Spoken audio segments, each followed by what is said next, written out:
Send the invisible one. The Duke wants a shadow, and Elara has been one her entire life." Vivian Whitmore laughed as she said it. She did not know her younger sister stood 3 feet away listening through the crack in the door. She did not know that with those 12 words she had just destroyed 23 years of silence. And she certainly did not know that Elara's hands had already curled into fists. Before we begin this journey, I invite you to subscribe and follow Elara's story to the very end. Comment below the city you are watching from so I can see how far her story travels. Now let us return to the moment everything shattered. Elara did not breathe. The Duke of Ravenswood agreed this morning. Her mother Helena said. Lord Ashworth presented it as a jest, and His Grace found it amusing. A wife who barely exists for a man who wishes to be left alone. He called it perfect. Perfect. Vivian repeated the word like she was tasting something delicious. Our little ghost sister married off as a joke. I could not have designed it better myself. The settlement is £50,000. 50,000 for Elara? Vivian's voice pitched higher. Mother men would not pay 50 pence for her at auction. Which is precisely why this is such a gift. We rid ourselves of a burden and secure our future in one stroke. Elara's nails dug into her palms. Burden. She had scrubbed floors when the servants fell ill. She had balanced the household accounts when her mother's spending threatened to drown them. She had sat in the dark on winter nights so Vivian could have candles for her parties. Burden. When does she leave? Vivian asked. Tomorrow at dawn. The Duke wants the ceremony completed before anyone in London hears of it. Quietly, secretly, as though it never happened. As though she never happened. Vivian smiled. How fitting. Elara pushed open the door. The sound it made was small. The silence that followed was enormous. Helena's face drained of colour. Vivian's smile collapsed like a house built on sand. Elara. Her mother stood quickly knocking over her teacup. Brown liquid spread across the white tablecloth like a stain. How long have you been standing there? Long enough to learn my price. Darling, you must understand. This is an extraordinary opportunity. The Duke is wealthy beyond measure. You will want for nothing. Nothing except a husband who did not choose me as a punchline. Vivian recovered first. She always did. She leaned back in her chair and crossed her arms, her beautiful face rearranging itself into something like pity. Oh, Elara, sweet, stupid Elara. Did you actually believe you would have something different? Did you imagine some handsome lord would fall desperately in love with you? Look at yourself. You are plain. You are dull. You disappear in rooms full of people. Father used to forget your name at dinner. Vivian, Helena's voice held a warning. No, Mother. She needs to hear this. She has spent her whole life hiding in corners and now she acts wounded that no one noticed her there. This is the best she will ever do. A cold duke who wants a warm body to produce an heir. She should be grateful. Elara looked at her sister. For 23 years she had absorbed these words. She had swallowed them whole and let them settle in her stomach like stones. She had believed them, every single one. But something had cracked open inside her when she heard her mother say burden, something that had been locked away for a very long time. You are right, Elara said. Vivian blinked. What? You are right. I am plain. I am quiet. I do not know how to charm men or command rooms or make people love me just by walking through a door. I have none of your gifts, Vivian. She stepped closer. Her sister leaned back slightly.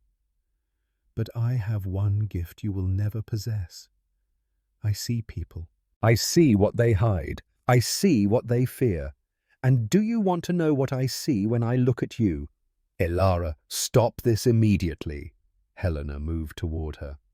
I see a woman who lies awake at night counting the lines on her face. I see a woman who knows her beauty is fading and has nothing underneath to fall back on. I see a woman who has never been loved for anything except her surface and who suspects in her darkest moments that there is nothing else to love. Vivian stood up so fast her chair crashed backward. How dare you! I see a woman who will die alone, Vivian, surrounded by mirrors and memories of men who wanted her body but never asked her a single meaningful question. I see a woman who is already hollow. You just have not realized it yet. The slap came fast and hard. Elara's head snapped to the side. Her cheek exploded with pain.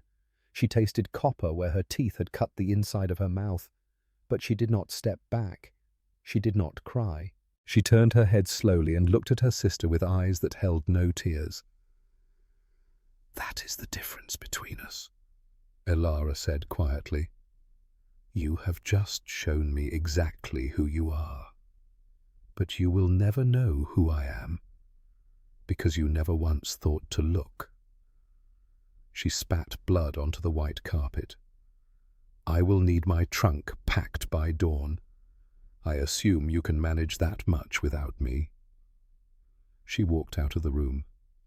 Behind her, she heard her mother's voice, high and frightened. "Vivian, your hand is shaking." "She is bluffing. She is nothing. She has always been nothing." But there was something new in Vivian's voice. Doubt. Elara climbed the stairs to her small bedroom on the 3rd floor. The room where she had spent 23 years being invisible. The room she would leave tomorrow and never see again. She sat on the edge of her narrow bed and pressed her hand to her burning cheek. She was going to marry a stranger, a man who had agreed to take her as a joke. A man they said had no heart, no warmth, no capacity for human connection. She should have been terrified. Instead, she smiled. Because for the first time in her life, Elara Whitmore had stopped being invisible, and she had discovered something interesting in the process. She liked the way it felt. The carriage arrived before the sun rose. Elara descended the stairs with her single trunk. Her mother stood in the entryway wringing her hands. Vivienne was nowhere to be seen. "Elara." Helena's voice was thin. "About yesterday. What you said to your sister was true. It was cruel. So is selling your daughter to a stranger because she inconveniences you?" Elara pulled on her gloves. "We all have our cruelties, Mother. Mine simply came 23 years later than yours. You do not understand the pressures I face, the debts your father left, the expectations of society." "I understand perfectly. You needed money. I was worth less to you than Vivian." The math was simple. She picked up her bag.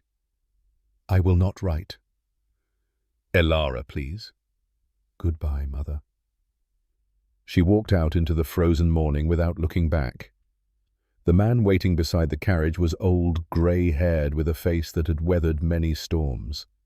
He bowed slightly as she approached. "Miss Whitmore, I am Mr. Thornton's steward of Ravenswood Manor. I will be escorting you." "Is it as bad as they say?" The question came out before she could stop it. "The Duke, the house, all of it." Mr. Thornton was quiet for a moment. Then he opened the carriage door. "Get in, miss. We have a long journey, and I suspect you have many questions."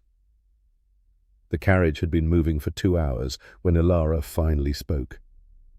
"Tell me about Lady Catherine." Mr. Thornton looked up sharply. "Where did you hear that name?" "Everyone has heard that name. The Duke's dead fiancée. The fire. The locked door. The screams." She held his gaze.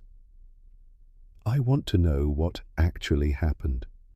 Miss Whitmore, I do not think it is my place to. I am going to marry a man I have never met because my family decided I was worthless enough to give away as a jest. I am going to live in his house, bear his children, and spend the rest of my life bound to him. I deserve to know what I am walking into. The steward studied her for a long moment.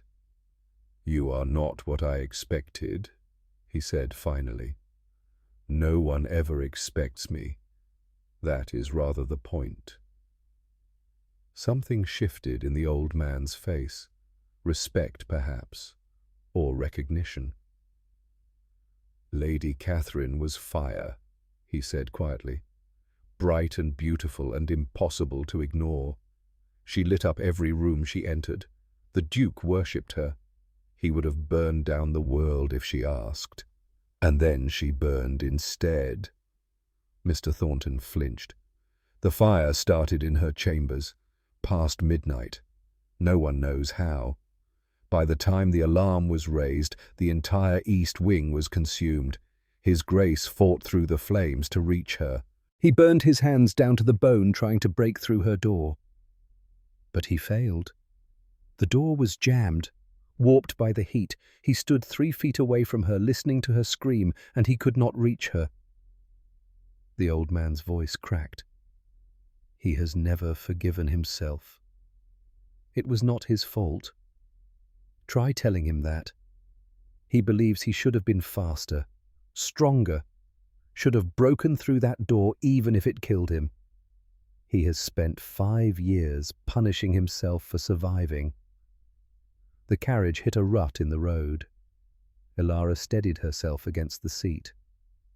And now he wants to marry a woman he has never met, chosen as a joke, because he has decided he does not deserve anything real. Mr. Thornton looked at her strangely. That is a remarkably accurate assessment. I told you, I see people. So I am beginning to understand. They rode in silence for another mile. Then the steward spoke again. Miss Whitmore, may I offer you a piece of advice? Please, do not try to fix him. Others have tried. His mother before she died, friends, distant relations, they all approached him with the intention of healing him, and he drove them all away. He can smell pity from a mile distant, and he despises it. Then what should I do? Mr. Thornton smiled sadly. Just see him. Not the Duke, not the grieving widower, not the monster the rumours have created, just the man. No one has simply seen him in a very long time. The carriage lurched suddenly. Elara was thrown forward, catching herself against the opposite seat. Outside, the horses screamed. What is happening? Mr. Thornton threw open the door. Cold air rushed in. Stay here. He jumped out. Elara heard voices, shouting, the crack of a whip. She did not stay. She climbed out of the carriage and into the bitter wind. The scene before her made her blood freeze. A man stood in the middle of the road, tall, dressed in black. His face was obscured by a hat pulled low, but she could see the pistol in his hand. Your valuables, he said calmly. All of them. Now. Mr. Thornton stepped in front of Elara. This carriage bears the crest of the Duke of Ravenswood. You do not want to do this. The Duke of Ravenswood is a ghost who never leaves his tomb. He will not miss a few coins. The man raised his pistol. The lady's jewellery, now.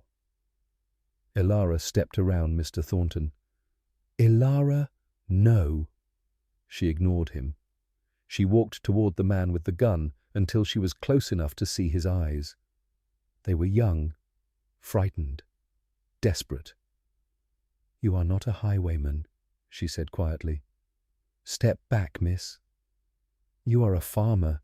I can see it in your hands. The calluses are wrong for a criminal. She tilted her head.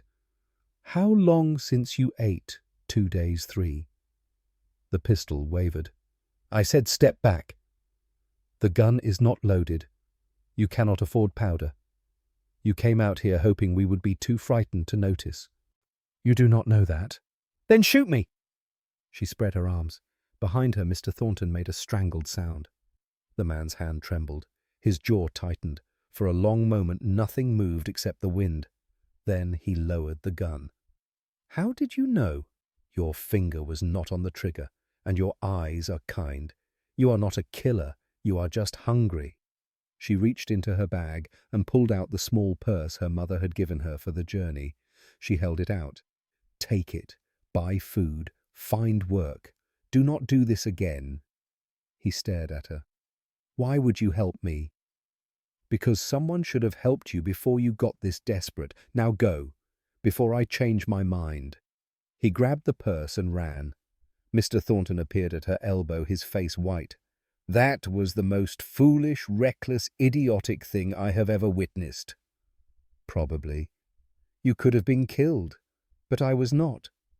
How did you know the gun was empty? Elara climbed back into the carriage. I did not, she said. I just knew he would not shoot. Ravenswood Manor appeared through the mist like a creature rising from the moor. It was vast, dark. Every window was black. No smoke rose from the chimneys. It looked less like a home than a crypt built for someone who was still breathing. Dear God, Elara whispered. It was not always like this. Mr. Thornton's voice was heavy. Once this house was full of light, and now it is full of nothing. Now it is full of grief, which is worse. The carriage stopped. The great doors of Ravenswood Manor swung open, and there he stood. Sebastian Ravenswood was not what she expected. She had imagined someone withered, aged by grief, bent beneath the weight of his guilt.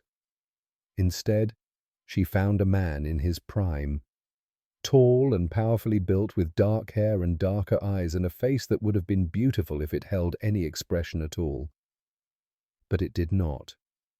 It was blank, empty, a mask with nothing behind it.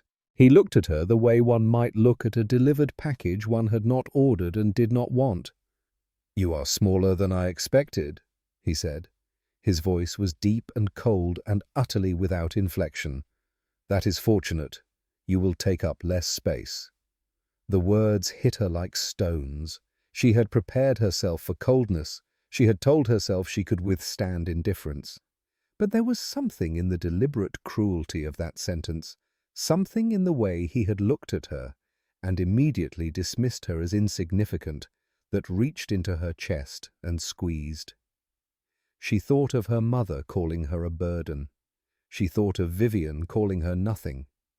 She thought of 23 years of being overlooked, underestimated, erased. And something inside her caught fire. Your Grace, she said, and her voice did not tremble. I have travelled 6 hours in a freezing carriage to marry a man who accepted me as a jest. I have left behind everything I knew to come to a house where I know no one. I have accepted that my husband has no interest in knowing me as a person. She stepped closer to him. He did not step back, but something flickered in those dead eyes. I have accepted all of this, but I will not accept being spoken to as though I am furniture. You may ignore me, you may pretend I do not exist, but you will address me as a human being, or you will not address me at all. Silence. The Duke stared at her, really stared, as though she had suddenly appeared out of thin air. You have a spine, he said finally. That was not in the description. I have many things that were not in the description, such as eyes that see through walls people build around themselves, patience that outlasts stone, and absolutely no intention of disappearing simply because you wish I would. Something cracked in his mask, just for a moment, just a flicker of something that might have been surprise or alarm or even impossibly interest. Then it was gone. The ceremony is tomorrow morning, he said flatly. Your rooms are in the east wing. We will not need to interact often." He turned and walked away. Elara watched him disappear into the shadows of his own house. He was running, she realized. Not from her, from himself, from the possibility that she might see something he had spent 5 years trying to bury. Too late, she thought. I already have. That night, Elara could not sleep. She wandered the dark corridors of Ravenswood Manor, a single candle lighting her way. The house was vast and empty, and filled with the particular silence of a place that had forgotten how to breathe. She found herself in the west wing, the forbidden wing, the place where the Duke had retreated to nurse his wounds and build his walls. She should have turned back. Instead, she followed the faint light leaking from beneath a door at the end of the hall. She pressed her ear against the wood, and she heard his voice. "I cannot do this, Catherine. I cannot." Elara stopped breathing. "She looks at me like she knows, like she can see everything I have tried to hide, and I cannot let anyone see that again. Not after you. Not after what I did." He was talking to a dead woman, at 3 in the morning, in a voice that cracked with grief. "I should send her away. I should end this farce before it begins. She deserves better than a corpse pretending to be a man." Silence. Then so quiet, Elara almost missed it. "But her eyes, Catherine, her eyes are not like yours. They do not demand. They do not accuse. They just see. And I do not know whether to be grateful or terrified." Elara's heart was pounding so loud she was certain he would hear it. She stepped back from the door. Her foot hit a loose board. It creaked. The voice inside stopped. Footsteps. Fast. Coming toward the door. Elara turned and ran. She made it around the corner just as the door flew open. She pressed herself against the wall, not breathing, not moving, as candlelight spilled into the hallway. "Who is there?" His voice was sharp, dangerous, the voice of a man who had been caught with his wounds exposed and would make someone pay for it. Elara did not move. After a long moment, the light retreated. The door closed. She waited until her heartbeat slowed. Then she crept back to her own room and sat on the edge of her bed, shaking. Sebastian Ravenswood was not heartless. He was shattered, and tomorrow she was going to marry him. She looked at her reflection in the dark window. "You wanted to stop being invisible," she whispered to herself. "You wanted to matter. You wanted to be seen." Her reflection stared back, pale and determined. "Be careful what you wish for." The morning of her wedding arrived without fanfare. No flowers, no music, no guests lining the pews with tearful smiles. Just Elara in a borrowed dress standing before a cold altar watching a man who would not look at her. The priest cleared his throat. "Shall we begin?" Sebastian nodded once. He still had not looked at her. Not when she entered the chapel, not when she walked down the aisle alone, not when she stopped beside him close enough to touch. "Dearly beloved," the priest began. "Skip it," Sebastian said flatly. "The vows, nothing else." The priest faltered. "Your Grace, the ceremony requires—" "The ceremony requires my signature and hers. Get to the vows." Elara watched his profile, the rigid jaw, the tension in his shoulders, the way his hands hung at his sides like weapons he was forcing himself not to use. He was afraid, she realized, terrified, and he was hiding it behind cruelty because cruelty was easier than vulnerability. "Do you, Sebastian Edmund Ravenswood, Duke of Ravenswood, take this woman to be your lawfully wedded wife?" Silence. The priest waited. Elara waited. The empty chapel seemed to hold its breath. "Your Grace." Sebastian's jaw tightened. His hands curled into fists. For one terrible moment, Elara thought he would turn and walk away, that he would leave her standing at the altar in a borrowed dress, humiliated in front of God and the trembling priest. "I do." The words came out like they were being dragged from him by force. "And do you, Elara Grace Whitmore, take this man to be your lawfully wedded husband?" She looked at Sebastian, at the man who had accepted her as a joke, at the shell of someone who had once known how to love and had buried that capacity so deep he might never find it again. "I do."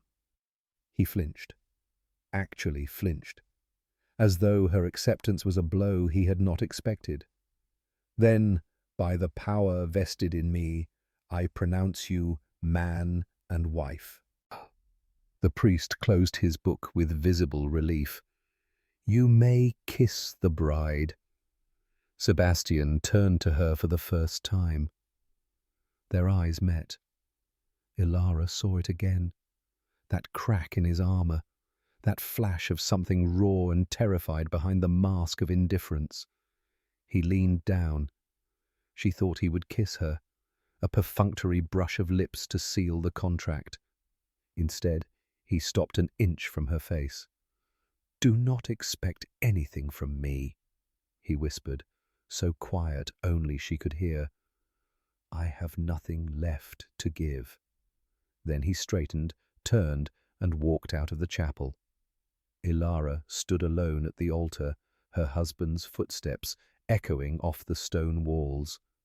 The priest looked at her with something like pity. "My lady, your Grace, I am so sorry." "Do not be." Elara gathered her skirts. "I knew what I was marrying." "Did you?" She paused at the door. "I am beginning to." The wedding breakfast was a farce. Sebastian sat at one end of an enormous dining table. Elara sat at the other. 30 feet of polished wood stretched between them like a declaration of war. Mrs. Thornton served the food with trembling hands. Mr. Thornton stood by the door, his face carefully blank. Sebastian did not eat. He stared at his plate like it had personally offended him. "You should try the eggs," Elara said. Her voice echoed in the cavernous room. "They are quite good." He did not respond. "Or the toast. The kitchen clearly went to considerable effort." Nothing. "Of course, if you prefer to sulk in silence, that is also an option. Though I should warn you, I am extremely comfortable with silence. I can outlast you." Sebastian's head snapped up. "What did you say?" "I said, I can outlast you. Whatever game you are playing, whatever walls you are building, I have spent 23 years waiting in silence. I am very, very patient." "This is not a game." "No." "Then what would you call it?" He pushed back from the table. "I would call it survival. And I would advise you not to test me." "Or what? You will ignore me harder, give me darker looks across the breakfast table." She picked up her fork. "I have been dismissed by experts, Your Grace. You will have to try much harder to frighten me." He stared at her. That same look from the chapel, surprise and alarm, and something else she could not name. "You are not what I expected," he said. "So you keep saying. Perhaps you should adjust your expectations." He walked out without another word. Elara finished her breakfast alone. That afternoon, Sebastian summoned her to his study. It was the first time she had seen the room. Dark wood panelling, heavy curtains drawn against the daylight, books lining every wall, and in the centre a massive desk behind which the Duke sat like a king holding court. "Sit," he said. She remained standing. His eyes narrowed. "I said, Sit. And I heard you, but I am not a dog, and I do not respond to commands. She clasped her hands in front of her. If you wish to speak with me, you may ask. The silence stretched between them like a blade. Please, he said finally. The word seemed to cost him something. Sit. She sat. There are rules, he said, for this arrangement. Arrangement. Is that what we are calling it? It is what it is. A transaction, a contract, nothing more. Very well. What are your rules? He pulled a piece of paper from his desk. You will occupy the east wing. I occupy the west. We will not cross into each other's territories without invitation. Territories. You make it sound like a war. It is a war, against expectations, against society, against the assumption that this marriage will be anything other than what it is, which is convenient. The word landed like a slap. Continue, Elara said quietly. You will not enter my study without permission. You will not disturb me during working hours. You will not ask questions about my past.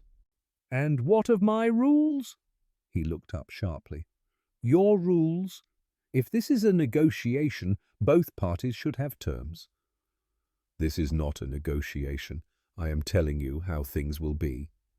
Then I am telling you how things will not be. She leaned forward. You will not speak to me as though I am beneath you. You will not dismiss me in front of the servants.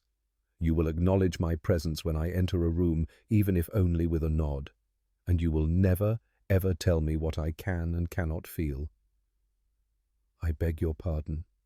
You heard me. Her voice did not waver. I did not choose this marriage, neither did you in any meaningful sense. But I am here now, and I will not spend the rest of my life being treated as less than human. If you want a ghost, you should have married one. Something shifted in his face.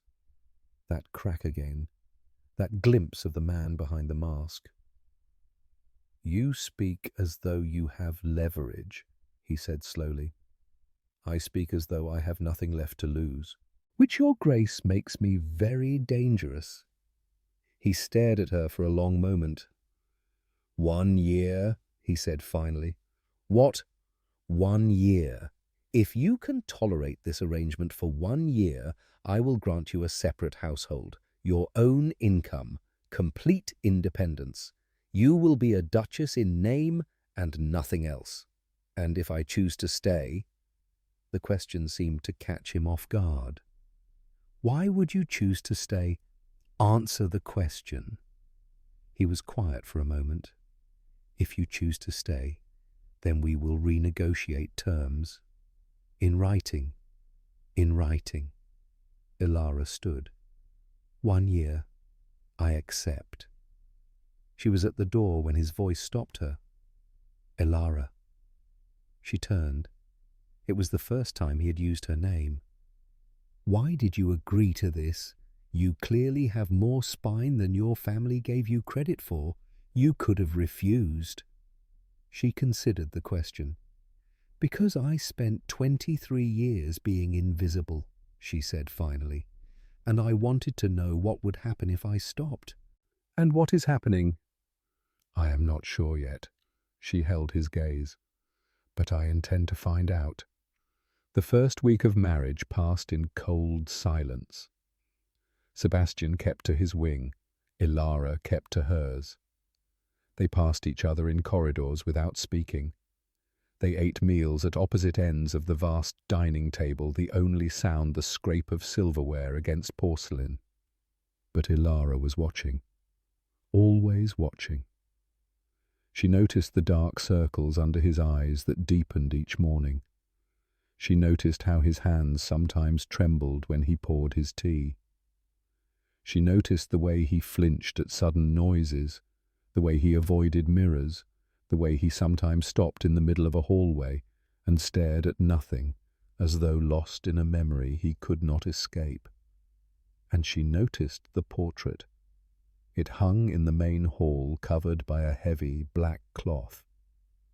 She had asked Mrs. Thornton about it on her third day. "Lady Catherine," the housekeeper had said quietly. "His Grace ordered it covered the day after the fire. He cannot bear to look at it, but he cannot bear to remove it either. He is torturing himself." "Yes, my lady. He has been for 5 years." On the 8th night of her marriage, Elara woke to screaming. She sat up in bed, heart pounding.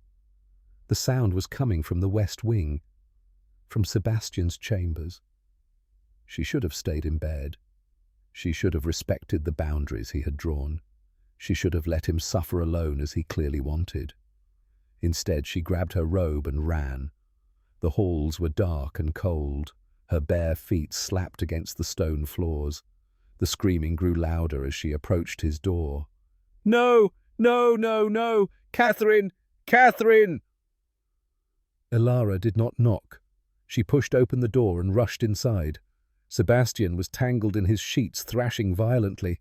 His face was contorted with agony. Sweat soaked his hair, his nightshirt, the pillows beneath his head. "The door," he gasped. "The door will not open. I cannot reach her. I cannot reach her."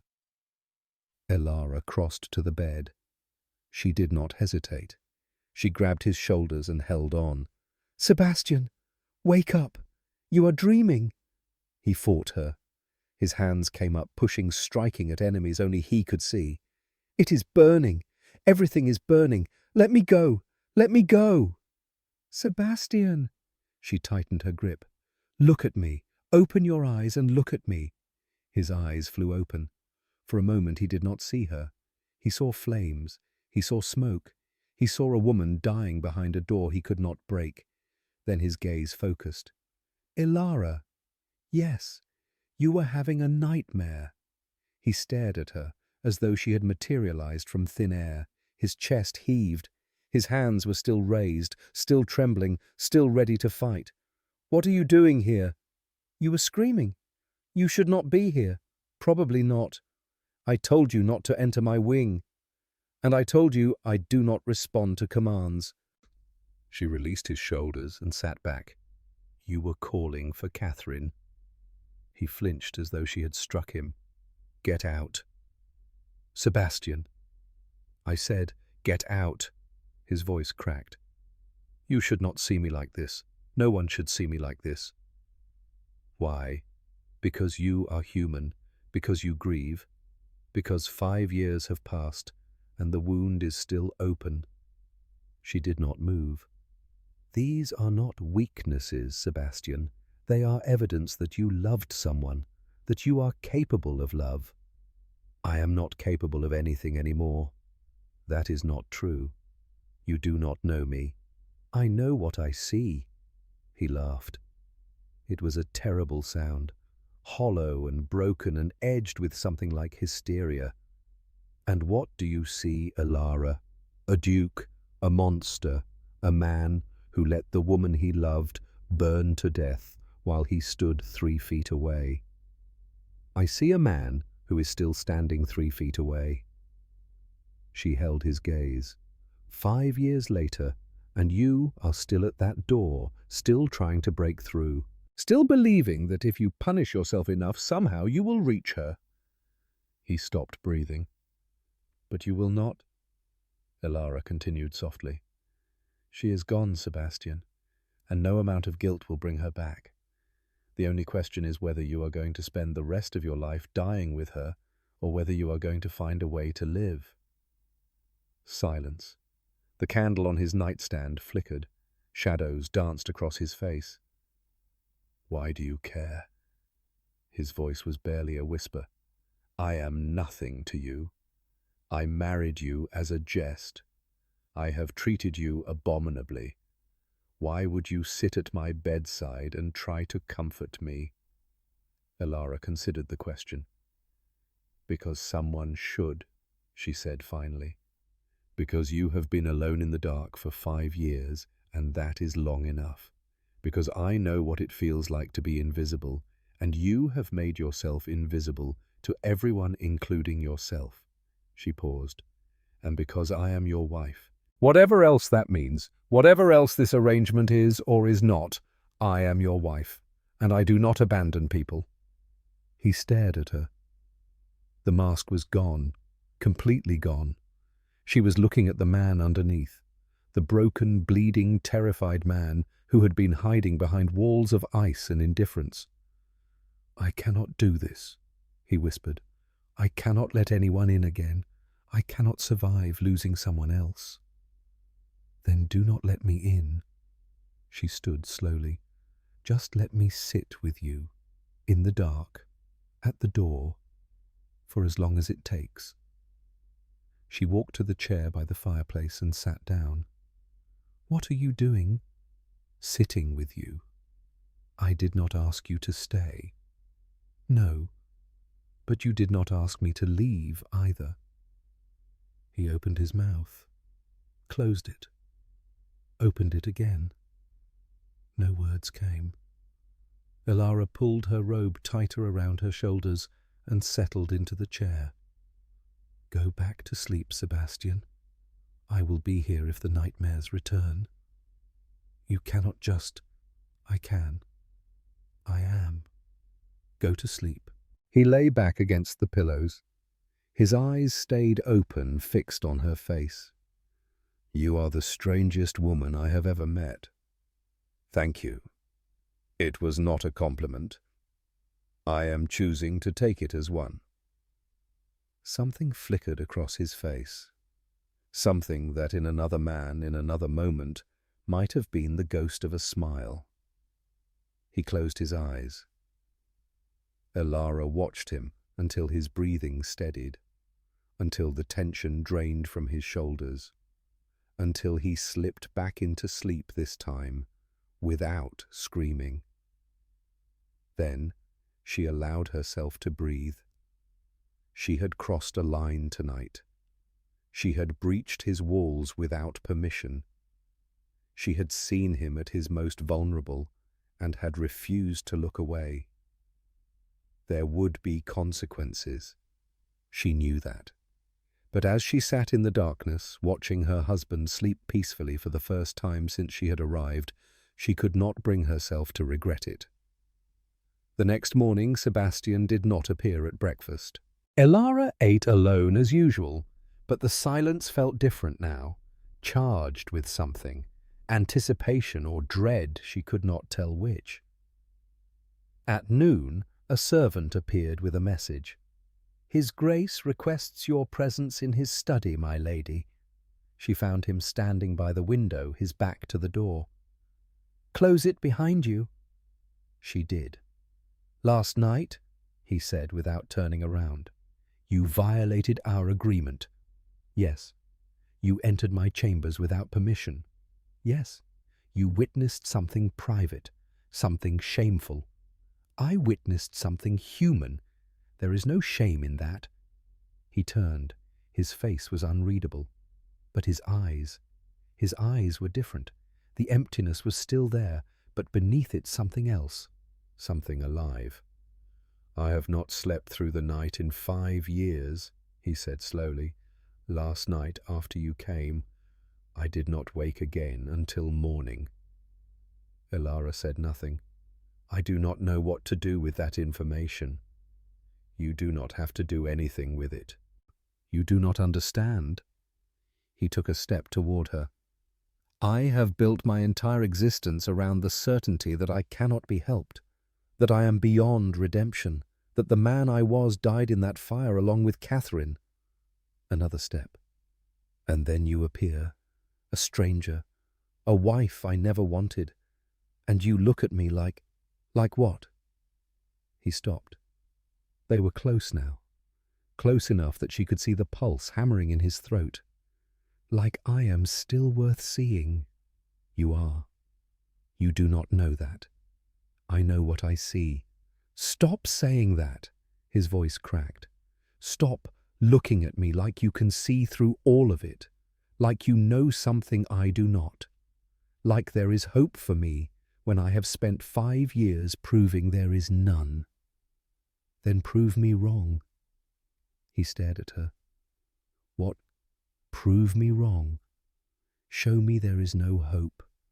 Show me that the man who loved Catherine so deeply is truly gone forever, and not just hiding behind walls he built to protect himself. She lifted her chin. Because I do not think you can. I think he is still in there. I think he is terrified, and I think part of him wants desperately to be found. Sebastian's breathing had gone ragged. You are playing a dangerous game, Elara. I am not playing anything. I am telling you the truth. The truth is that I destroy everything I touch. The truth is that you are afraid of that.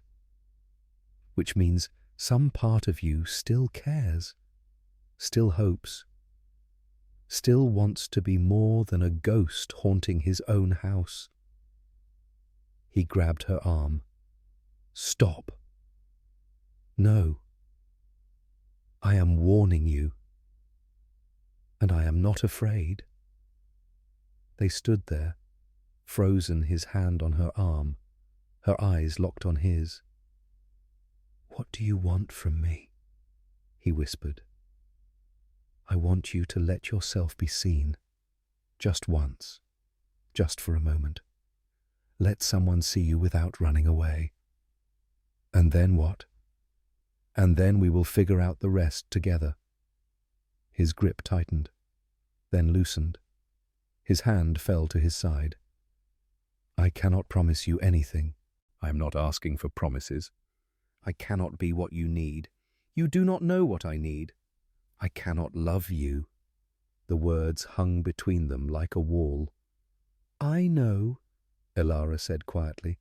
I am not asking for love. I am asking for honesty. Can you give me that? He was quiet for a long moment. I can try. Then try. That is all I ask. She turned to leave. Elara. She paused at the door. Tonight, dinner. We will eat together, in the small dining room. His voice was rough, as though the words were being pulled from somewhere deep. Like civilized people. Are you asking me? A pause. Yes, I am asking you. Then yes, I accept. She walked out before he could see her smile. That evening, for the first time since her arrival, Elara and Sebastian ate dinner at the same table. They did not speak much. The silences were still awkward, still charged with everything unsaid. But something had shifted. Some invisible wall had cracked. And when Sebastian looked at her across the candlelight, Elara saw something in his eyes she had not seen before. Fear, yes. Always fear. But something else too. Hope. It was small, fragile, barely a flicker. But it was there. And for now, that was enough. 3 hours after dinner, Elara woke to the sound of footsteps outside her door. She held her breath. The footsteps paused. For a long moment, nothing happened. Then a slip of paper slid under the door. She waited until the footsteps retreated before crossing the room and picking it up. 2 words in a hand that shook slightly. Thank you. She pressed the paper to her chest and closed her eyes. Somewhere in the West Wing, a broken man was learning how to reach out. And somewhere in the East Wing, a woman who had spent her whole life being invisible was finally being seen. 2 weeks passed. 2 weeks of dinners shared across smaller and smaller tables.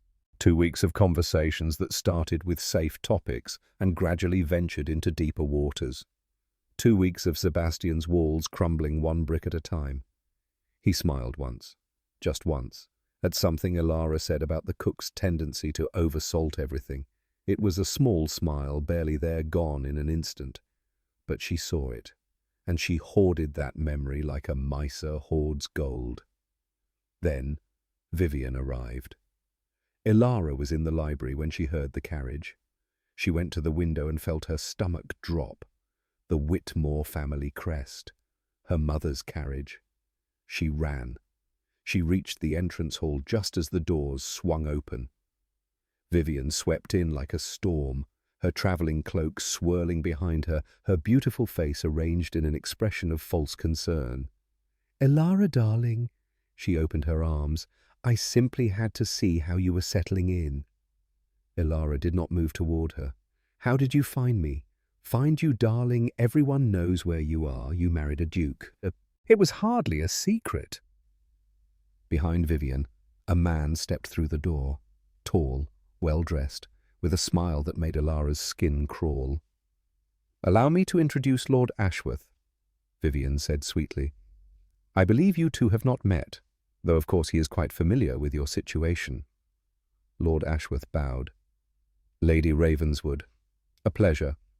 I must say you look considerably more substantial than I expected." "I beg your pardon. When I proposed the match to His Grace, I described you as rather mousy, forgettable, a woman who would fade into the wallpaper." He smiled. "I see I may have undersold you." Elara felt the blood drain from her face. This was him, the man who had suggested her as a joke, the man who had laughed with Sebastian about the absurdity of marrying someone so insignificant. "What are you doing here?" she asked quietly.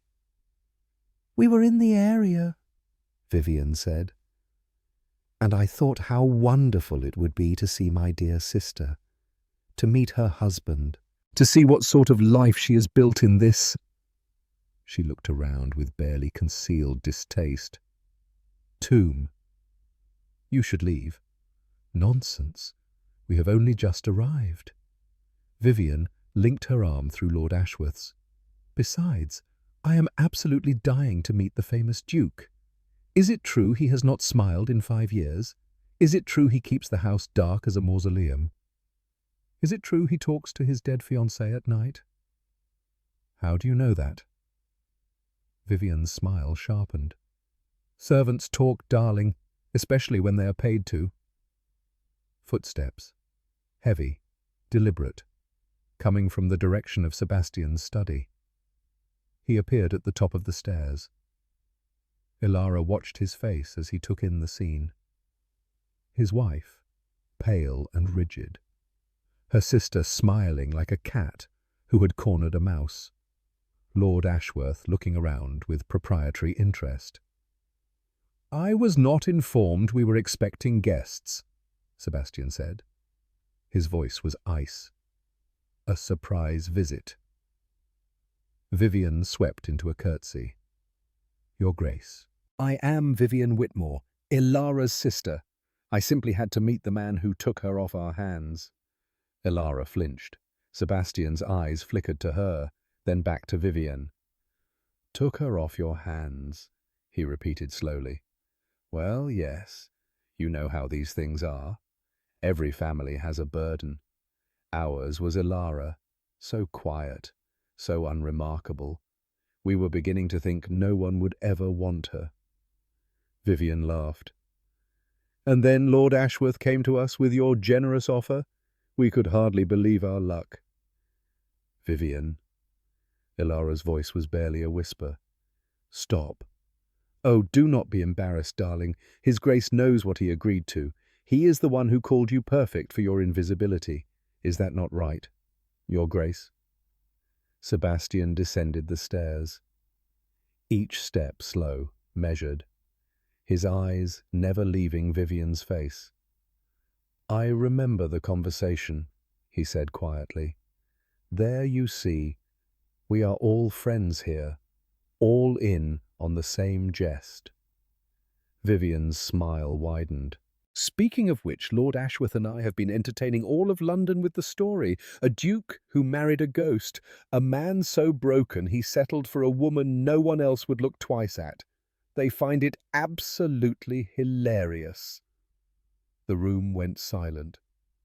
Elara felt the words like physical blows, each one landing exactly where it was designed to land. In the places that were still bruised from a lifetime of being told she did not matter. You have been telling people, she said slowly, about my marriage. Of course, it is too delicious not to share. Vivian tilted her head. Oh, do not look so wounded, Elara. You knew what this was. You knew you were not chosen out of love or even respect. You were chosen because you were convenient, because you would not make demands, because you would accept whatever scraps you were given and be grateful for them. That is enough. Sebastian's voice cut through the room like a blade. Vivian turned to him, still smiling. Your Grace. I said that is enough. He moved to stand beside Elara, close enough that their shoulders almost touched. You will not speak to my wife that way. Your wife, forgive me, Your Grace, but we both know what she really is. A practical solution. A warm body to produce an heir. You said so yourself. I was wrong. The words hung in the air. Vivian's smile faltered. I beg your pardon? I said I was wrong. Sebastian's voice was quiet, but absolute. When Lord Ashworth proposed this match, I agreed because I believed I deserved nothing better than a marriage of convenience. I believed I was incapable of connection. I believed my wife would be nothing more than a shadow moving through my house. He looked at Elara, really looked at her. I was wrong about all of it. Elara stopped breathing. This woman, Sebastian continued, turning back to Vivian, is not invisible. She is not insignificant. She is not a burden to be disposed of. She is the most remarkable person I have ever met, and I will not stand here and listen to her own sister tear her apart for entertainment. Sebastian. Elara's voice broke.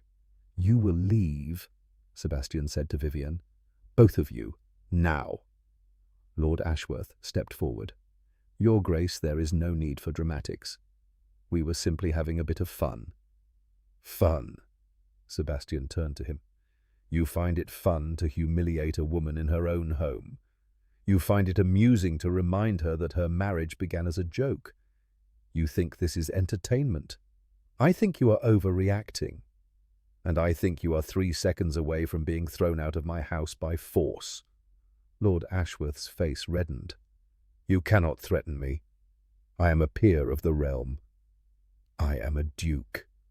I outrank you considerably. And I am telling you that if you do not leave in the next minute, I will personally drag you out by your collar and throw you into the mud where you belong. Silence. Vivian grabbed Lord Ashworth's arm. This is absurd. We came here to what? Elara's voice was steady now, steady and cold. To humiliate me, to remind me of my place, to make sure I knew that even as a duchess, I would never escape being the family disappointment. Elara, I have spent my entire life listening to you tell me I was worthless. I believed you. I believed I deserved nothing better than to be given away as a joke. But I was wrong. She stepped closer to her sister. And so were you. I was trying to help you. You were trying to destroy me, the same way you have been trying to destroy me since we were children, because somewhere underneath all that beauty and charm, you know the truth. What truth? That you are hollow, that every compliment you have ever received has been about your surface, that no one has ever loved you for who you really are because you have never let anyone see it. Elara's voice did not waver. I used to pity you for that, or now I just find it sad. Vivian's face contorted. How dare you? I dare because I am done being afraid of you. I am done shrinking so you can feel larger. I am done accepting your cruelty as though it is my due. Elara turned to Lord Ashworth. And you. You suggested me as a jest because you thought it would be amusing. You laughed about my insignificance with a man who was drowning in grief. You used his pain for your entertainment. Lord Ashworth's face was red. Now see here. No, you see here. You are standing in my home, insulting my husband, mocking my marriage, and you expect me to thank you for it. Your husband agreed to the joke. He is as culpable as I am. My husband was lost in darkness. He made a decision from a place of despair. You made yours from a place of cruelty. She pointed to the door. Get out! You cannot order me. She can, Sebastian said quietly, and I can enforce it. Leave now, or I will have you removed. Vivian grabbed Lord Ashworth's arm. Her face was pale now, her smile completely gone. This is not over, she hissed at Elara. Yes, it is. Goodbye, Vivian. Do not come back. They left. The door slammed behind them. The sound echoed through the entrance hall like a gunshot. Elara stood perfectly still. She was shaking. She could feel it starting in her hands and spreading through her entire body. Elara, Sebastian's voice, soft, concerned. She turned to look at him. You defended me, she whispered. Of course I did. No one has ever... She stopped, started again. My entire life no one has ever... Her voice broke. The tears came then, not gentle tears, not dignified tears. These were the tears of 23 years of silence, of invisibility, of believing she was worth nothing. They came in great racking sobs that shook her entire body. Sebastian caught her before she fell. He did not speak. He simply held her, his arms around her, his chin resting on top of her head, his hands steady on her back as she fell apart. I am sorry, she gasped between sobs. I am sorry, I cannot... Do not apologize. Do not ever apologize for this. They were right. I am nobody. I am nothing.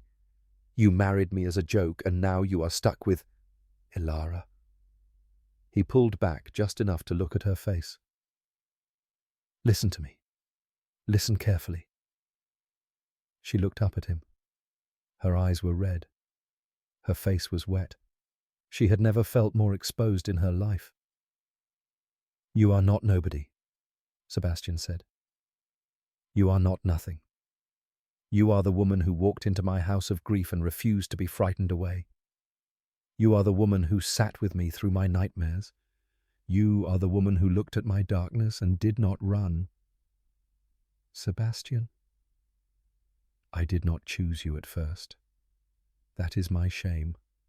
That is my failure. But I am choosing you now. His voice cracked.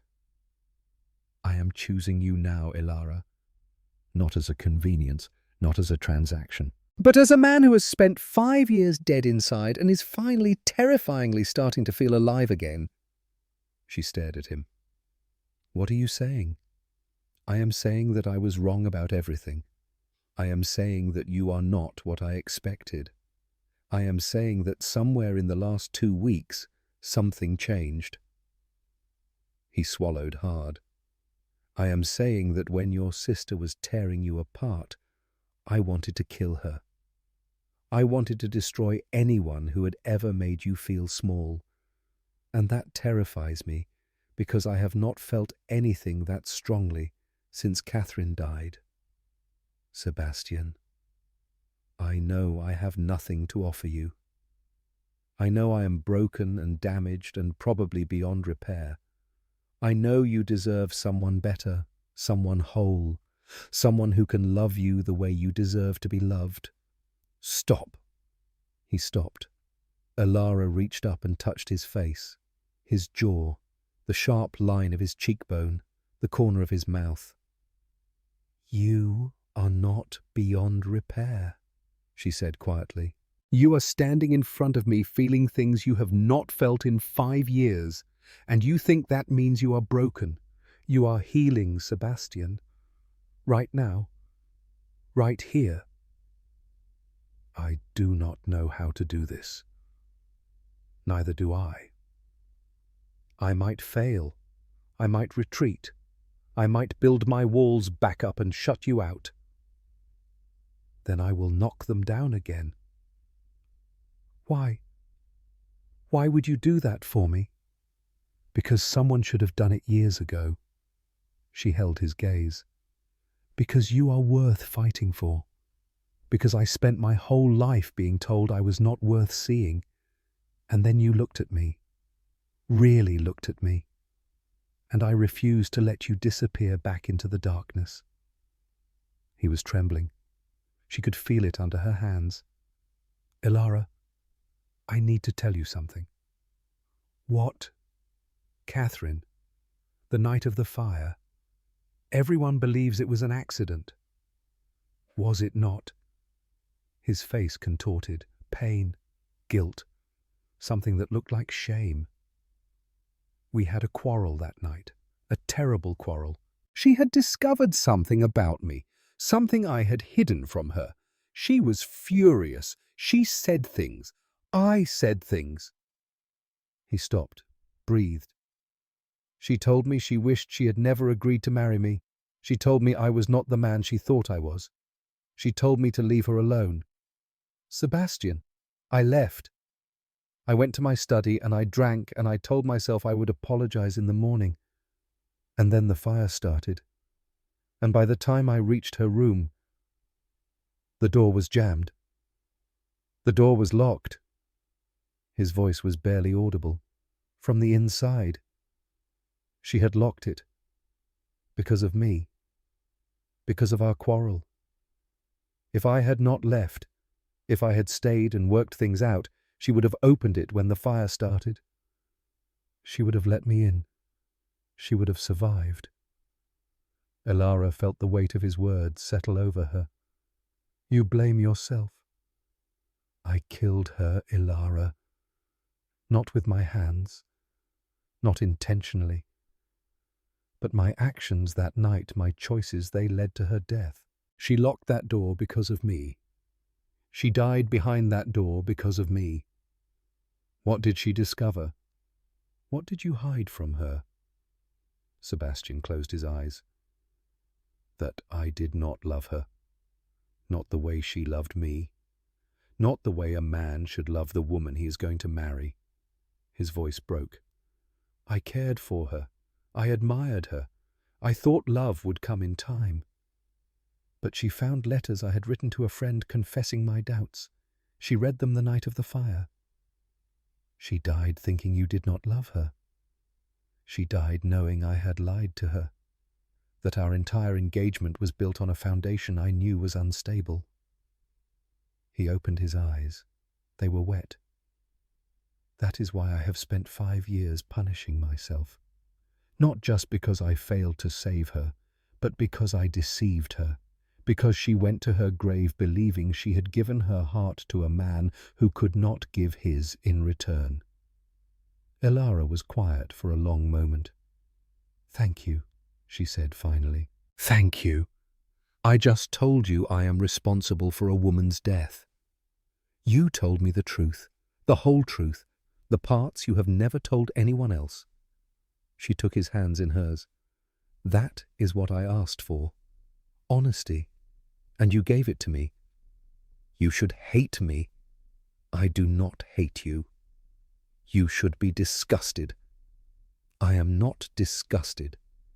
I do not understand you, Elara. I do not understand how you can look at me knowing what I have done and not turn away. Because I see you, Sebastian. I see the man who made mistakes. I see the man who has been drowning in guilt for 5 years. I see the man who just stood in front of his worst enemy and defended me anyway. She squeezed his hands. And I see the man who is brave enough to tell me the truth even though he is terrified of what I might think. I am terrified. I know. I cannot lose you too. The words came out raw, unguarded, the most honest thing he had ever said. You will not lose me, Elara said. I am not going anywhere. You promise? I promise. He pulled her close again, not desperately this time, gently. as though she was something precious he was afraid to break. "I do not deserve you," he whispered into her hair. "Let me decide what you deserve." "Elara, yes, I think—" He stopped, started again. "I think I might be falling in love with you." Her heart stopped. "Sebastian, I know it is too soon. I know I am damaged and complicated and probably incapable of loving anyone properly. But when I look at you, when I hear your voice, when you walk into a room—" He pulled back to look at her. "Everything hurts less. Everything feels possible again. And I do not know if that is love, but it is more than I have felt in 5 years. It is more than I thought I would ever feel again." Elara reached up and touched his face. "Then let us find out together," she said. "No promises, no pressure. Just two broken people trying to build something whole." Together, together. He kissed her. It was not a passionate kiss, not a desperate kiss. It was soft and tentative and fragile, like the first green shoot pushing through frozen ground. But it was real. It was honest. It was a beginning. When they finally pulled apart, Sebastian rested his forehead against hers. "Your sister is going to tell everyone," he said quietly. "I know. London will be scandalized. They will say I have lost my mind. They will say you have bewitched me. Let them talk. They will try to tear us apart. They can try." He smiled. The second smile she had seen from him. This one wider than the first. This one reaching his eyes. "You really are not afraid of anything, are you?" "I'm afraid of plenty of things," Elara said. "But not of this. Not of you. Not of us. Us." He said the word like he was testing it, like it was a foreign language he was just learning to speak. "I like the sound of that. So do I." That night, for the first time, they slept in the same room. Not the same bed. Not yet. But Sebastian brought a chair to Elara's chambers and sat in it all night, watching over her. "You do not have to stay," she said. "I know. You should sleep." "I will. But first I want to make sure your nightmares do not come back." She smiled in the darkness. "I do not have nightmares." "Then I will make sure they do not start." She fell asleep to the sound of his breathing. Steady, calm. The breathing of a man who is finally at peace. And in the chair by her bed, Sebastian watched her sleep and allowed himself to imagine a future he had thought was lost forever. A future with her. A future worth living. 3 weeks of peace. 3 weeks of Sebastian and Elara learning each other. Learning the way she laughed when something genuinely surprised her.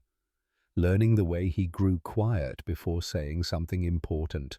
Learning that love was not a single moment, but 1,000 small choices made over and over again.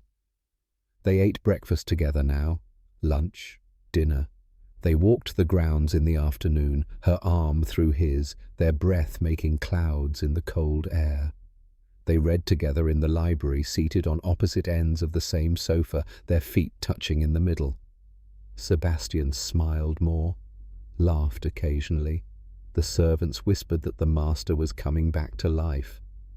And then the letters started arriving.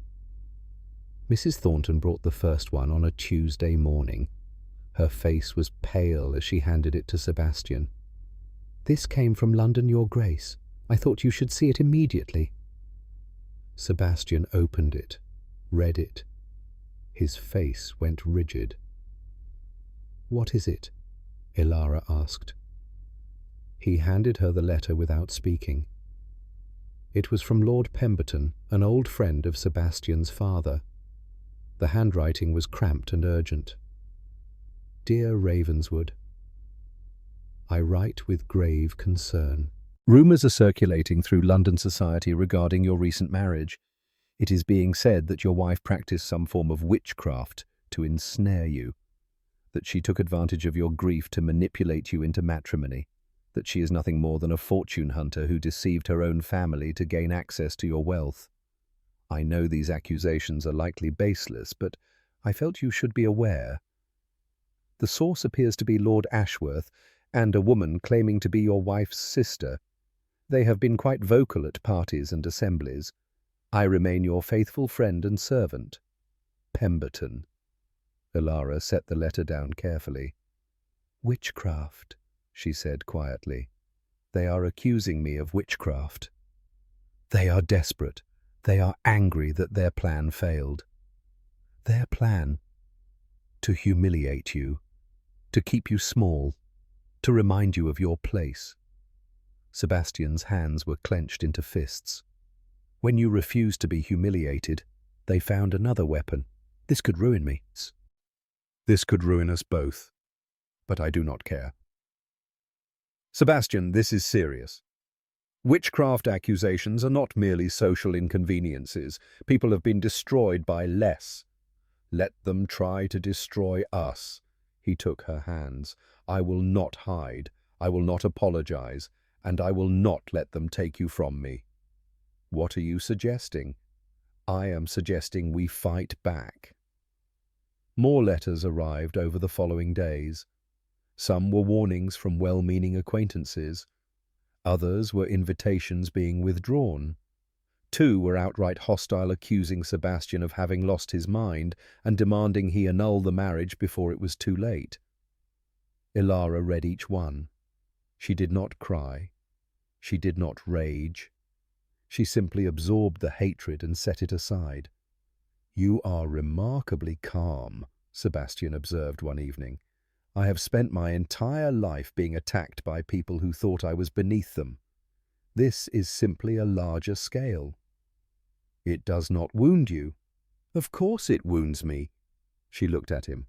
But I have learned that wounds heal, and I have learned that the people who try to hurt you are usually the ones who are most frightened. Frightened of what? Of what we represent. A woman who refused to stay invisible. A man who chose love over convention. A marriage that should not work, but does. She smiled slightly. We terrify them, Sebastian. That is why they are trying so hard to tear us down. Then let us terrify them more. What do you mean, a ball? He stood and began pacing. Here, at Ravenswood Manor, the first social event I have hosted in 5 years. Sebastian, we will invite everyone. The people who have withdrawn their invitations, the people who are spreading rumors, the people who believe you bewitched me. He turned to face her. We will stand before all of them together and we will show them exactly what we are. And what are we? Unbreakable. Elara stared at him. You would do this. After 5 years of isolation, you would open your home to people who despise us. I would burn my home to the ground if it meant protecting you. He crossed to her and took her face in his hands. I spent 5 years hiding from the world because I believed I deserved to suffer. But I am done hiding. I am done suffering. And I am done letting other people control the narrative of my life. This is a risk. Everything worth having is a risk. She searched his face for doubt, for hesitation, for any sign that he was doing this out of obligation rather than desire. She found none. Then we will host a ball, she said. The preparations began immediately. Mrs. Thornton threw herself into the work with fierce determination. Servants who had been idle for years suddenly found themselves polishing silver, airing out rooms, preparing guest chambers that had not been used in half a decade. Sebastian hired musicians from London. He ordered flowers from 3 counties. He commissioned a gown for Elara from the most expensive modiste in England. This is too much, Elara protested when she saw the bills. This is not nearly enough. People will talk. People are already talking. Let them talk about how I spoil my wife instead of how I neglect her. The invitation list grew longer each day. Sebastian added names with grim satisfaction. Lord Ashworth, Lady Pemberton, the Duchess of Kent, every person of consequence within 100 miles, and Vivian Whitmore. "Are you certain?" Elara asked when she saw the name. "Absolutely certain. She will come to gloat. She will come to watch us fail. She will come to watch us triumph, and she will choke on every moment of it." The night before the ball, Sebastian took Elara to his study. "There is something I want to show you." He crossed to his desk and unlocked a drawer. Inside was a leather-bound journal, worn and stained with age. "This was my diary," he said, "from the years after Catherine's death. I wrote in it every day, every dark thought, every moment of despair. I have never shown it to anyone." "Sebastian, you do not have to." "I want to." He placed the journal in her hands. "I want you to know who I was, who I became. I want there to be no secrets between us." Elara opened the journal carefully. The first entry was dated 5 years ago, the day after the fire. "She cannot be gone. I keep expecting to hear her voice, to see her face. But there is only silence, only ash, only the smell of smoke that will not leave my clothes, no matter how many times I wash them. I killed her. I killed her with my lies and my cowardice. I do not deserve to survive this." She turned the pages. Entry after entry of grief and guilt and self-destruction. "I have not eaten in 3 days. I do not see the point. Food is for the living. I am something else now, something between. I dismissed the servants today. I cannot bear their pity, their careful words, their walking on eggshells around my grief. I want to be alone. I want to disappear." Lord Ashworth visited. He suggested I find a wife, someone to manage the household, someone to produce an heir. He mentioned a family with a daughter no one wanted, said it would be amusing to match a broken man with a forgotten woman. I agreed, because I do not care anymore, because nothing matters, because I might as well be useful to someone, even if I am useless to myself. Elara looked up. Her eyes were wet. "Sebastian." "Keep reading." She turned to the more recent entries, the ones written after she arrived. "She is not what I expected. She does not cower. She does not disappear. She looks at me like she can see something worth saving. I do not understand her. I cannot stop thinking about her. The way she stood up to me. The way she refused to be diminished. The way she stayed when anyone else would have run. Something is happening to me. Something I do not recognize. I felt something today when she smiled at me, something that was not pain, something that was not guilt. I do not know what to do with it. I think I am in love with her. I think I have been in love with her since the moment she walked through my door and told me I would speak to her as a human being or not speak to her at all. She terrifies me. She amazes me. She makes me want to be better than I am." Elara closed the journal. "You wrote about me. Every day since you arrived. You loved me before you knew it. I think I loved you from the beginning. I was simply too afraid to admit it." She set the journal down and crossed to him. She took his face in her hands, the way he had taken hers so many times before. "I love you," she said. "Not the man you used to be, not the man you think you should be, the man you are right now standing in front of me. I love you." He kissed her, not gently this time, not tentatively. He kissed her with 5 years of loneliness and 6 weeks of hope and a future that suddenly seemed possible. "Tomorrow," he said against her lips, "tomorrow we show them all. Together, together." The ball began at 8 o'clock. Carriages lined the drive. Guests streamed through the doors. 200 of the most influential people in England gathered in a house that had been dark for half a decade. Elara stood at the top of the stairs, waiting for her cue. She was wearing the gown Sebastian had commissioned, deep blue silk that caught the light like water, diamonds at her throat that had belonged to his mother.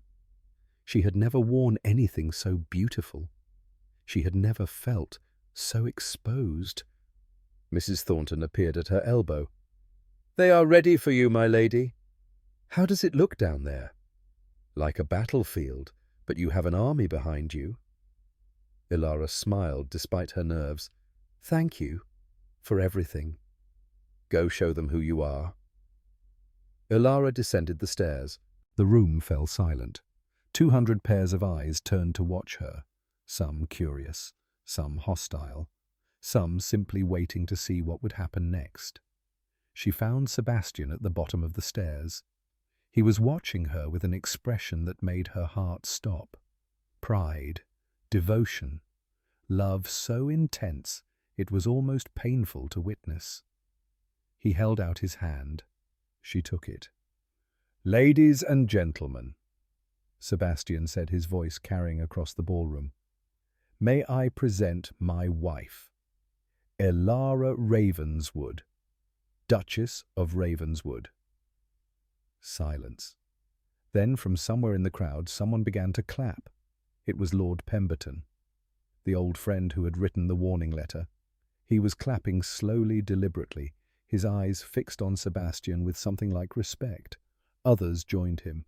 Not everyone, not enthusiastically, but enough.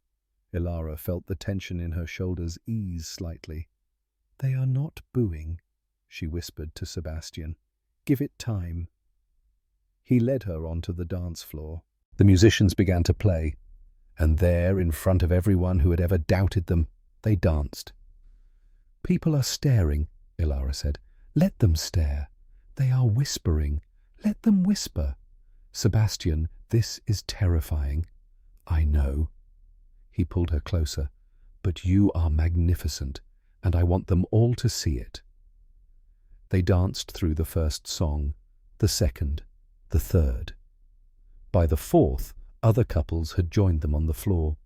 The atmosphere began to shift. Not quite acceptance, but curiosity, interest. And then Vivian arrived. She swept into the ballroom an hour late, dressed in crimson red, her smile sharp as broken glass. Lord Ashworth followed behind her like a loyal dog. The whispers intensified. "Ignore her," Sebastian murmured. "I cannot ignore her. She is walking directly toward us." Vivian reached them just as the music ended. She curtsied with exaggerated courtesy. "Your Graces, what a delightful event. I almost did not come given the circumstances, but I simply could not resist." "Vivian," Elara's voice was steady, "I am surprised you had the courage to show your face." "Courage, darling. I have nothing to be ashamed of. I merely shared the truth with a few close friends. You spread vicious lies designed to destroy my reputation. I spread the facts as I understood them." Vivian's smile widened. "That you manipulated a grieving man into marriage, that you took advantage of his vulnerability, that you are nothing more than a social climber wearing borrowed diamonds." The guests nearby had stopped pretending not to listen. Sebastian stepped forward. "You will not speak to my wife that way. Oh, do not play the devoted husband, Your Grace. We both know what this marriage really is, a joke that went too far, a jest that somehow became reality." Vivian laughed. "Tell me, do you actually love her? Or do you simply feel too guilty to admit the truth?"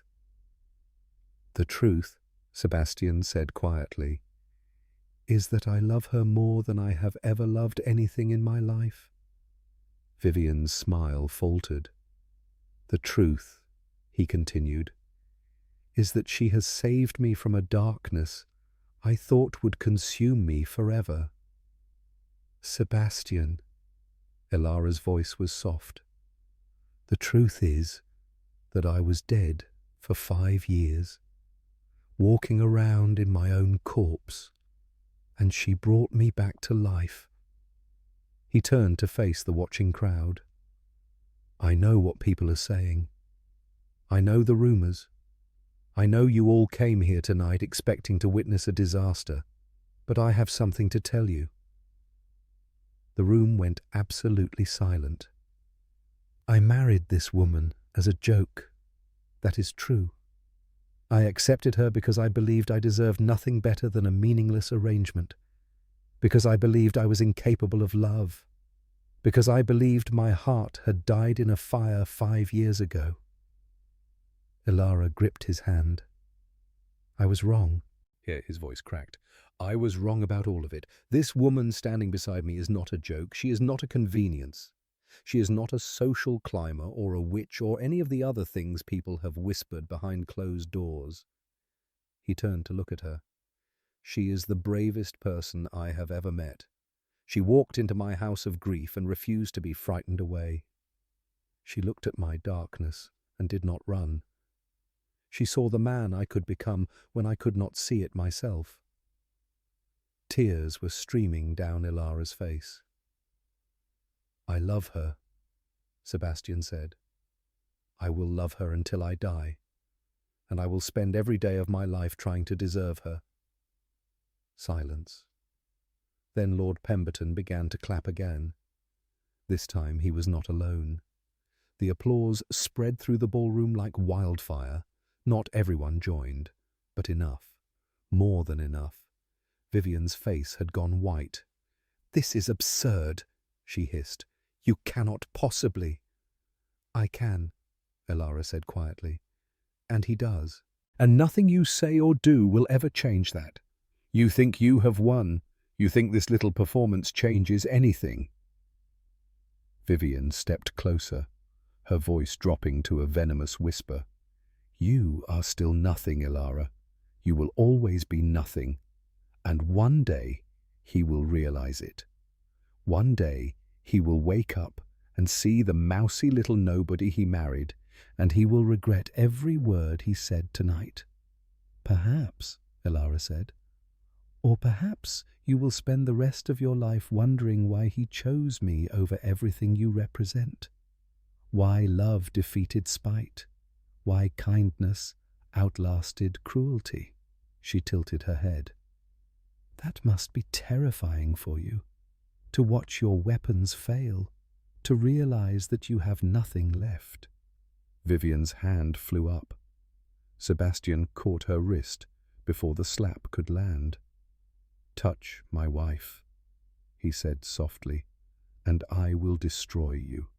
Socially, financially, completely. I will make it my life's work to ensure that every door in England closes in your face." "Do you understand me?" Vivian yanked her hand free. Her face was twisted with rage. "You will regret this," she spat. "Both of you." "Perhaps, but not tonight." Sebastian turned his back on her. "Leave my house. Do not return." Vivian stood there for a long moment, trembling with fury. Then she turned and stormed toward the door, Lord Ashworth scrambling after her. The ballroom erupted in whispers. Sebastian turned to Elara. "Are you all right?" "I am better than all right." She was laughing and crying at the same time. "You just declared your love for me in front of 200 people. I meant every word." "I know." She threw her arms around him. "I know you did." He held her there in the middle of the ballroom in front of everyone who had come to witness their destruction. They had come for a scandal. They had found a love story. The ball continued until well past midnight. Guests approached them throughout the evening. some to offer congratulations, some to apologize for believing the rumors, some simply to witness for themselves the transformation of the Duke of Ravenswood. By the time the last carriage pulled away, Elara was exhausted, happy, overwhelmed. Sebastian led her upstairs, not to her chambers, to his. "Is this acceptable?" he asked at the door. "More than acceptable." He opened the door. She stepped inside. And for the first time since their wedding night, they did not sleep in separate rooms. Later, much later, Elara lay in Sebastian's arms, watching the fire burn low. "What happens now?" she asked. "Now we live, really live, not hiding, not pretending, not waiting for permission from people who do not matter. And Vivian, she will try again. People like her always do, but she has lost her power over us." He kissed her forehead. "You took it from her, the moment you stopped being afraid." "I was terrified tonight." "But you did not let it stop you. That is the definition of courage." She was quiet for a moment. "Sebastian." "Yes." "I want to uncover the portrait." He went still. "Catherine's portrait, the one in the main hall. I want to take down the black cloth." "Elara, she was part of your life, part of who you are. Hiding her away will not erase what happened. It will only keep the wound from healing." She propped herself up to look at him. "I am not jealous of a dead woman. I am not threatened by your past. And I do not want to spend our marriage pretending it did not exist." He stared at her for a long moment. "You continue to amaze me. Is that a yes?" "That is a yes." The next morning they stood together in the main hall. The black cloth hung over Catherine's portrait like a shroud, like a guilty secret made visible. Sebastian reached up. His hand trembled. Elara put her hand over his. "Together," she said. Together they pulled the cloth away. Catherine's face emerged from the darkness. Red hair, bright eyes, a smile that seemed to fill the canvas. She was beautiful. Even Elara could see that. Sebastian stared at the portrait for a long time. "I am sorry," he whispered. "I am sorry I could not save you. I am sorry I was not honest with you. I am sorry for everything." Elara squeezed his hand. "But I cannot keep dying with you," he continued. "I have found someone who makes me want to live, and I think you would want that for me. I think you would want me to be happy." Silence.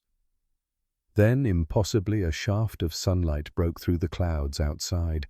It streamed through the window and illuminated the portrait, making Catherine's hair glow like fire. "She was beautiful," Elara said softly. "She was." Sebastian turned to look at her. "But so are you. In a different way. In a way that I did not know existed until I met you." "What way is that?" "The kind of beauty that does not need to announce itself.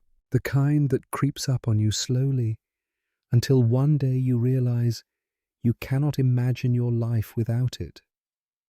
He touched her face. "The kind that breaks your heart open and rebuilds it stronger than before." Elara rose up on her toes and kissed him. In the portrait above them, Catherine smiled her eternal smile. And somewhere in the house, Mrs. Thornton watched and wept with joy. That evening a letter arrived. It was addressed to Elara. The handwriting was unfamiliar. She opened it alone in her sitting room. "Lady Ravenswood, you do not know me, but I knew Catherine Hale. I was her lady's maid the night she died. I have carried a secret for 5 years, and I cannot carry it any longer. The fire was not an accident, and your husband was not responsible. There is something you need to know about that night, something that changes everything. If you want the truth, come to the village inn tomorrow at noon. Come alone, tell no one. Your servant Mary Winters. Elara read the letter 3 times. Then she folded it carefully and placed it in her pocket. Tomorrow she would learn the truth. Tonight she would hold on to the happiness she had found and pray that the truth would not destroy it. Elara did not sleep that night. She lay beside Sebastian, listening to his steady breathing, and thought about the letter hidden in her pocket. The words burned in her mind like a brand. The fire was not an accident, and your husband was not responsible. What did that mean? If Sebastian was not responsible, then who was? And why had this woman waited 5 years to speak? At dawn, she slipped out of bed without waking him. She dressed quickly, plainly. She did not call for her maid. She did not leave a note. She simply walked out of Ravenswood Manor and headed for the village. The inn was small and quiet. A woman sat alone at a table in the corner, her hands wrapped around a cup of tea that had long since gone cold. She was perhaps 50 years old, with grey-streaked hair and the worn face of someone who had seen too much suffering. When she looked up at Elara, her eyes were haunted. "Lady Ravenswood, you are Mary Winters." "I am. Please, sit." Elara sat across from her. Her heart was pounding. "You said in your letter that the fire was not an accident." "It was not." "And you said my husband was not responsible." "He was not." Mary's voice trembled. "He has been torturing himself for 5 years over something he did not do, and I have let him. God forgive me, I have let him. Tell me what happened." Mary closed her eyes. When she opened them, they were wet with tears. "Lady Catherine was not alone that night. When the fire started, there was someone else in her chambers." Elara felt her blood turn cold. "Who?" "Lord Ashworth." The name hit her like a physical blow. Lord Ashworth was there. He had been visiting Lady Catherine in secret for months. They were involved romantically. She was planning to break off her engagement to His Grace and run away with Ashworth instead. Sebastian does not know this. No one knows. Lady Catherine was careful. She knew the scandal would destroy her family, but Ashworth... Mary's face twisted with disgust. Ashworth grew impatient. He wanted her to leave immediately. That night, the night of the fire, he came to her chambers to convince her. What happened? They quarrelled, violently. Lady Catherine had changed her mind. She had decided to stay with His Grace after all. She had discovered something about Ashworth, something terrible. What did she discover? That he was bankrupt, that he wanted her for her dowry, not her love, that everything he had told her was a lie. Mary's hands were shaking. She confronted him. She told him she was going to tell His Grace everything, and Ashworth... She stopped. Her face crumpled. "He killed her," Elara whispered. "He knocked over a candle during the struggle. The curtains caught fire. Lady Catherine was unconscious on the floor. He could have saved her. He could have called for help. Instead, he locked the door from the inside, climbed out the window, and let her burn." Elara could not breathe. "He locked the door," she repeated slowly. "Sebastian said the door was locked. He could not break through. Because Ashworth locked it. To make sure no one could save her. To make sure there were no witnesses to what he had done. And Sebastian has spent 5 years believing he killed her. Because Ashworth made sure of it. He spread the rumours. He encouraged the guilt. He let His Grace destroy himself because a destroyed man does not ask questions." Mary's voice broke. And I knew the truth. I saw Ashworth climbing from the window that night. I saw him running across the grounds while the house burned behind him. Why did you not speak? Because he threatened me. He told me if I ever said a word, he would kill my family, my children, everyone I loved. Tears streamed down her face. I was a coward. I let an innocent man suffer to protect my own, and I have hated myself every day since. Why are you speaking now? Because I saw you. At the ball last night, I was there serving drinks. I saw you stand beside your husband. I saw the way he looked at you. I saw a man coming back to life after 5 years of death. She gripped Elara's hands. And I knew I could not let Ashworth destroy another woman, another marriage, another life. Elara sat in stunned silence. Everything Sebastian believed about himself was wrong. Every moment of guilt, every nightmare, every wall he had built, all of it based on a lie. I have to tell him. He will not believe you, not without proof. What proof do you have? Mary reached into her pocket and pulled out a folded piece of paper. Ashworth wrote Lady Catherine a letter the day before the fire, begging her to leave with him, threatening to expose their affair if she refused. She kept it. It was in her jewellery box. I took it from her chambers before the fire spread that far. Elara unfolded the letter with shaking hands. The handwriting was unmistakably Ashworth's. The contents were damning. My dearest Catherine, I cannot wait any longer. Leave him tonight, or I will tell the world what you have done. Your reputation, your family, your precious Duke, I will destroy them all. You belong to me. You have always belonged to me. And if I cannot have you, no one will. Yours eternally. If I cannot have you, no one will, Elara repeated. He was threatening her. And when she refused, he made good on that threat. Elara stood abruptly. The chair scraped against the floor. I have to go. I have to tell Sebastian. Be careful, my lady. Ashworth is dangerous. If he discovers you know the truth, then I will make sure he discovers it in front of everyone. Elara tucked the letter into her bodice. He destroyed my husband's life. He nearly destroyed our marriage. I will not let him escape. She ran all the way back to Ravenswood Manor.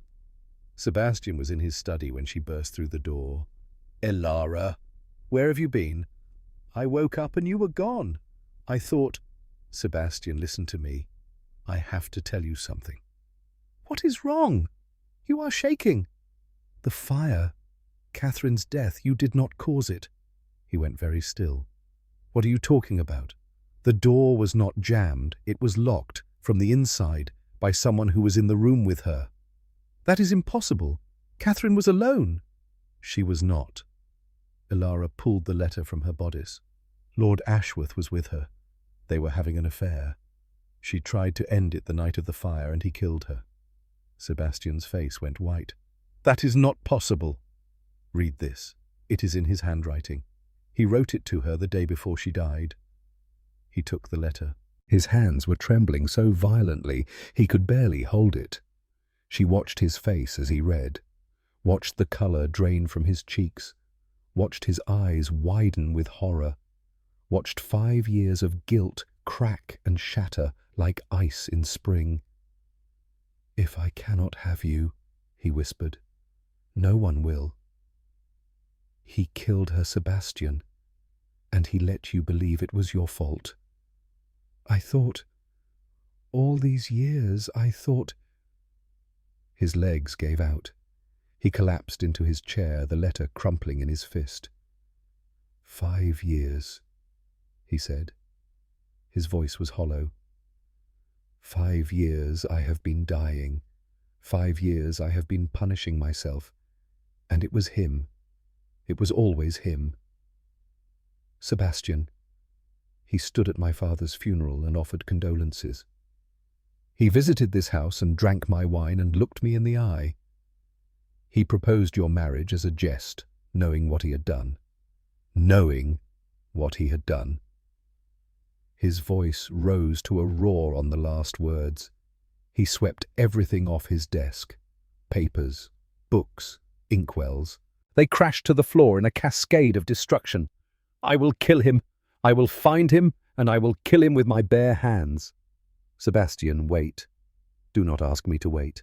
Do not ask me to be calm. He murdered the woman I was going to marry. He let me believe I was responsible. He has been laughing at me for 5 years. I know, and he will pay, but not like this." "Then how?" Elara knelt beside his chair and took his face in her hands. "We have the letter. We have a witness. We have the truth. We will destroy him publicly, completely. We will make sure every door in England closes in his face. We will make sure he spends the rest of his life knowing that everyone sees him for what he really is."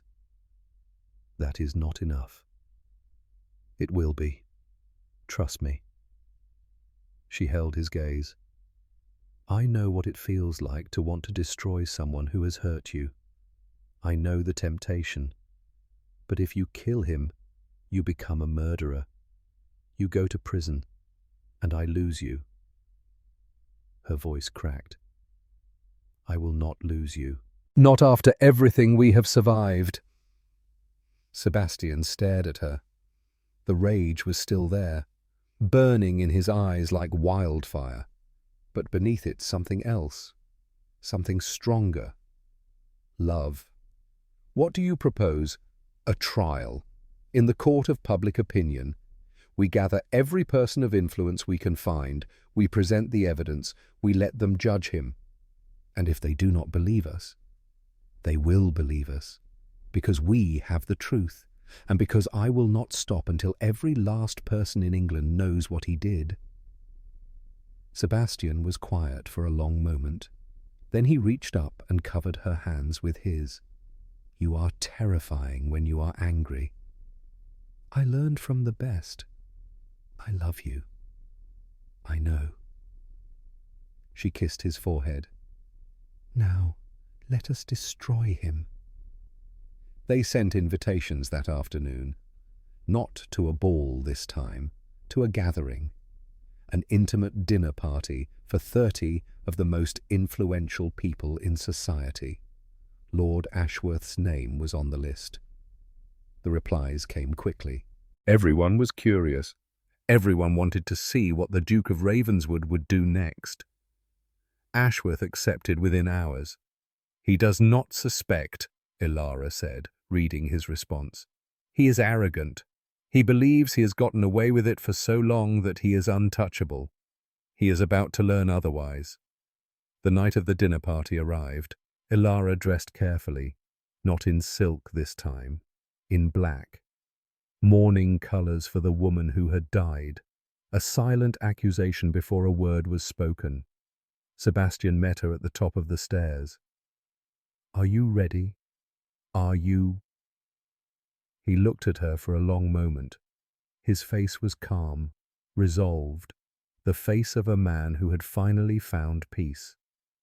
"I have been ready for 5 years. I simply did not know it." They descended together. The guests were already assembled in the dining room. Lord Pemberton, Lady Kent, a dozen other faces of power and influence.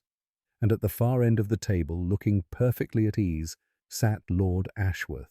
He smiled when he saw them. "Your Graces, what a delightful evening this promises to be." "More than you know," Elara said. Dinner was served. Conversation flowed. Wine was poured. To any observer, it was a perfectly ordinary gathering of society's elite. Then, as the dessert plates were being cleared, Sebastian stood.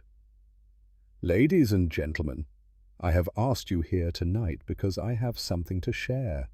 Something that will change everything you think you know about me, about my past, about the fire that killed Lady Catherine Hale 5 years ago."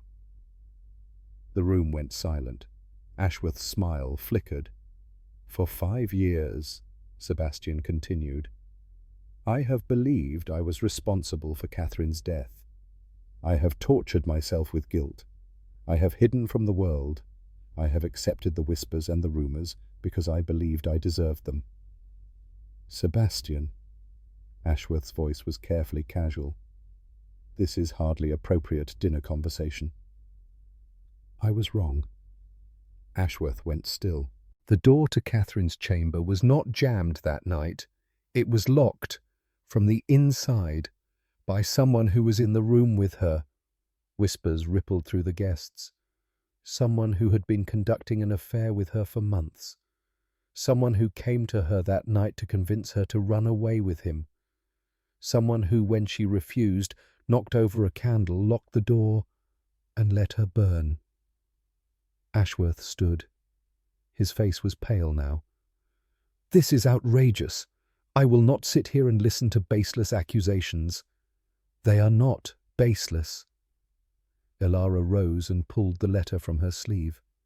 This is a letter you wrote to Catherine the day before she died, in your own handwriting, threatening to expose her if she did not leave with you. She handed it to Lord Pemberton. The old man read it.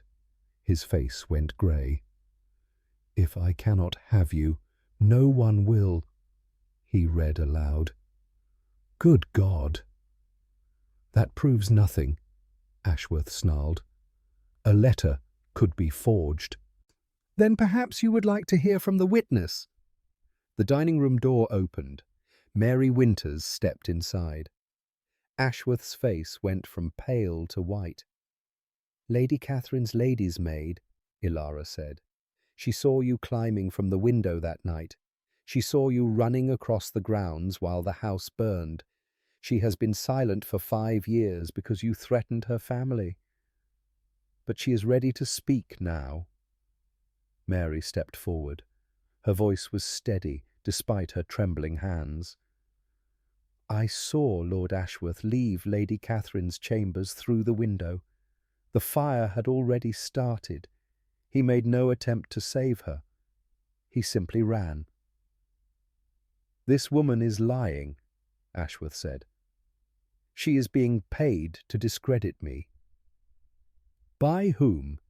Sebastian's voice was ice. By the man you have been destroying for 5 years, the man you let believe he killed the woman he loved, the man whose guilt you have fed and nurtured because it kept him from asking questions. You have no proof. I have a letter. I have a witness. And I have 5 years of watching you smile at me across dinner tables knowing what you had done. Sebastian moved around the table toward him. Did it amuse you? Watching me suffer? Watching me hide from the world? Did you laugh about it with your friends? Ashworth backed away. His composure was cracking. Sebastian, be reasonable. Reasonable? Sebastian's voice rose. You murdered Catherine. You let me take the blame. You destroyed my life. And you want me to be reasonable? It was an accident. The fire, I mean. I did not intend. He stopped. The room went absolutely silent. You did not intend what? Lord Pemberton asked quietly. Ashworth's face crumpled, the mask finally falling away. She was going to ruin me. She had discovered my debts. She was going to tell everyone. I only wanted to frighten her. I only wanted... You wanted to silence her, Elara said. And when the fire started, you saw your opportunity. A dead woman cannot expose your secrets. I did not mean for her to die. But you let her die. You locked that door knowing she was inside. You walked away knowing she would burn. Sebastian stopped inches from his face. You are not a man. You are a monster. What are you going to do? Ashworth's voice was barely a whisper. Kill me. No. Sebastian stepped back. I am going to let them decide. He gestured to the assembled guests. 30 faces staring at Ashworth with varying degrees of horror and disgust. You have heard the evidence. You have heard his confession. I leave his fate in your hands." Lord Pemberton stood slowly. "Lord Ashworth, in light of what we have heard tonight, I move that you be immediately expelled from all social clubs, that your name be struck from every guest list in England, that you be shunned by decent society for the remainder of your miserable life." "Seconded," said Lady Kent. "Thirded," said another voice. "All in favour." Every hand in the room went up. Ashworth looked around wildly. His face was the face of a man watching his world collapse. "You cannot do this. I am a peer. I have rights." "You have nothing," Elara said quietly. "You have destroyed everything you ever had. Your reputation, your friendships, your future. All because you could not accept that a woman chose someone else over you. This is your doing." Ashworth turned on her, his face twisted with rage. "You, the invisible sister, the nobody who somehow bewitched a duke. You did this." "No, you did this. 5 years ago when you decided your pride was worth more than a woman's life. I will destroy you. Both of you. I will—" "You will do nothing." Sebastian's voice was final. "You will leave this house. You will leave England. And you will spend the rest of your life knowing that everyone who ever mattered sees you for exactly what you are." 2 footmen appeared at Ashworth's elbows. "Get out," Sebastian said. They dragged him away. The dining room door closed behind him. Silence. Then Lord Pemberton raised his glass. "To the Duke and Duchess of Ravenswood, who have shown us tonight that the truth, no matter how long buried, will always find its way to light." The guests raised their glasses. "To truth," they echoed. Elara looked at Sebastian. His eyes were wet. His hands were shaking. But his face was transformed. The guilt was gone. The shadows that had lived behind his eyes for 5 years had finally lifted. He was free. Later that night, after the guests had departed, Elara found Sebastian standing before Catherine's portrait. "Are you all right?" she asked softly. "I do not know." He did not turn around. "I have spent so long believing I killed her. The guilt became part of who I was. And now you have to learn who you are without it." "Yes." She moved to stand beside him. "She was beautiful," Elara said, looking at the portrait. "She was, and I cared for her, deeply. But I realize now that what I felt was not love, not the way I love you. Sebastian, with Catherine, I was always performing, always trying to be the man I thought she wanted. With you," he turned to face her, "with you, I am simply myself. The broken, damaged, terrified self I have been hiding for years, and you love me anyway. I love you because of it, because you are real, because you do not pretend to be anything other than what you are. I do not deserve you. Stop saying that." She took his hands. "We do not earn love. We do not deserve it or not deserve it. Love is a gift, given freely, without conditions, and I give mine to you." He pulled her close. "I love you, Elara Ravenswood. I love you more than I knew it was possible to love another person, and I will spend the rest of my life trying to be worthy of you." "You are already worthy. You always were. You just could not see it. Because I was looking through the wrong eyes. And now I see through yours." He kissed her forehead. "And the view is extraordinary." 1 year later, Ravenswood Manor had been transformed. The windows stood open. Sunlight streamed through every room. The gardens bloomed with flowers that had not grown there in years, and in the nursery on the second floor a baby cried. Elara looked down at her daughter, Rose Elara Ravenswood, born 3 weeks ago on the first day of spring. "She has your eyes," Sebastian said, leaning over her shoulder. "She has your stubbornness." "Is that what we are calling it? I am calling it what it is." He laughed. The sound filled the room, filled the house, a sound that had been absent for so many years and was now heard daily. "I never thought I would have this," he said quietly. "A wife, a daughter, a future worth living. And now you do, and now I do." He kissed her. "Because of you. All of it because of you." There was a knock at the door. Mrs. Thornton appeared, her face beaming. "Your Graces, you have visitors." "Visitors? Lord and Lady Pemberton, and—" She hesitated. "Mrs. Helena Whitmore." Elara went still. "My mother. She is waiting in the drawing room. She says she has come to apologize." Sebastian's face hardened. "Tell her to leave." "Wait."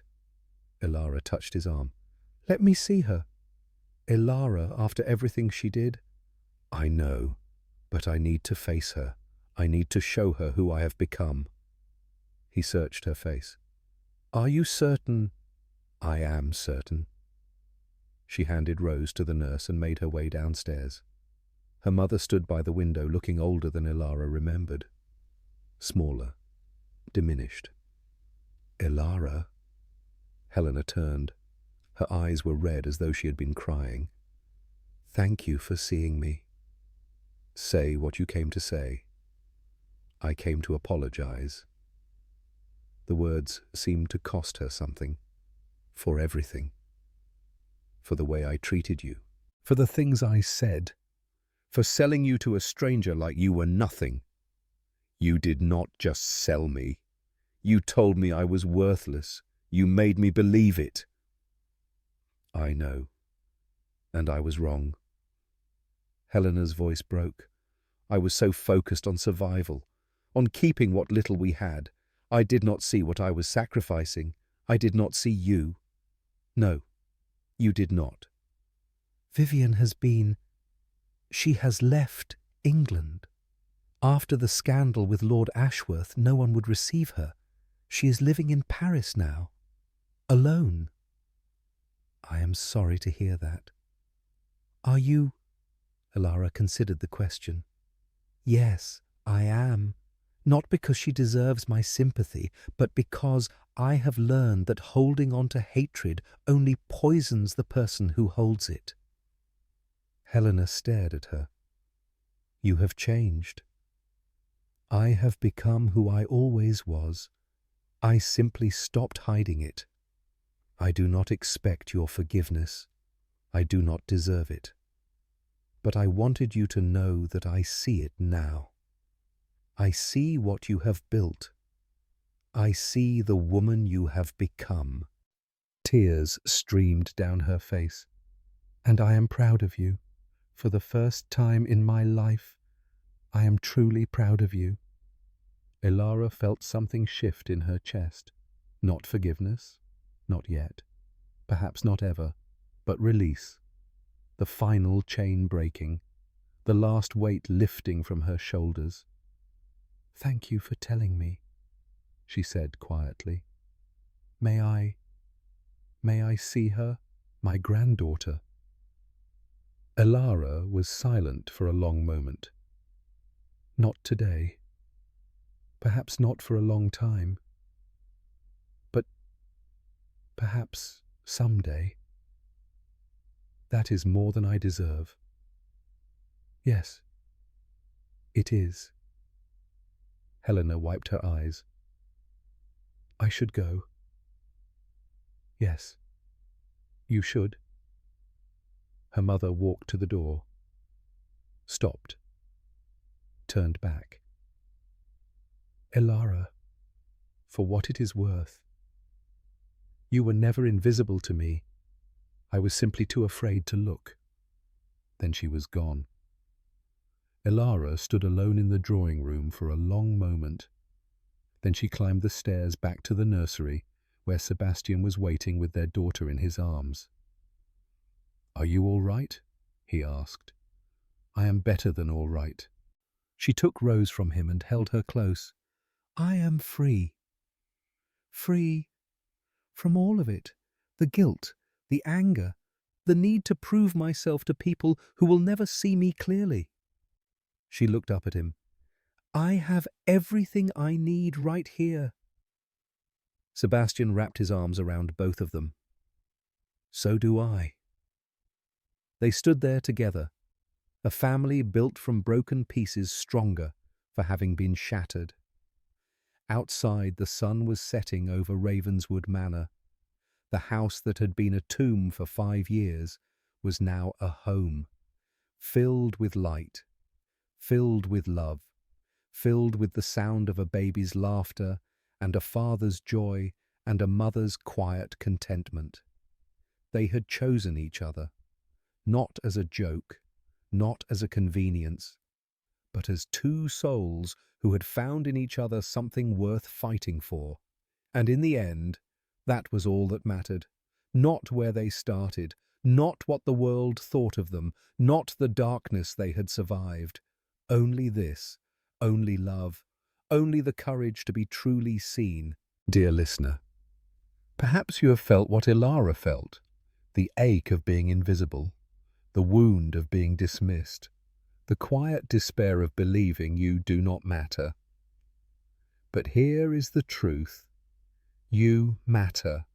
You have always mattered. Your quietness is not a weakness. Your sensitivity is not a flaw. Your ability to see others, to understand them, to love them despite their darkness, that is not something that diminishes you. It is your greatest gift. Somewhere there is someone waiting to see you the way Sebastian saw Elara. Not despite your quiet nature, but because of it. Someone who will look into your eyes and find there the light they thought was lost forever. You deserve that love. You deserve that recognition. You deserve to be chosen not as a joke, not as a convenience, but as the complete, remarkable, worthy person you have always been. So do not hide, do not shrink, do not accept the world's assessment of your value. Stand tall, speak your truth, let yourself be seen. Because the right person is looking for exactly what you have to offer. And when they find you, when they finally see you, you will understand that every moment of invisibility was simply preparation. Preparation for the day you would finally shine. Thank you for joining us tonight. Thank you for allowing Elara and Sebastian into your heart. Thank you for being part of this community of dreamers and believers and quiet souls who refuse to give up on love. If this story touched you, share it with someone who needs to hear it. Subscribe so you never miss another tale of courage and redemption. And remember, always remember, you are worthy of being seen. You are worthy of being loved. You are worthy.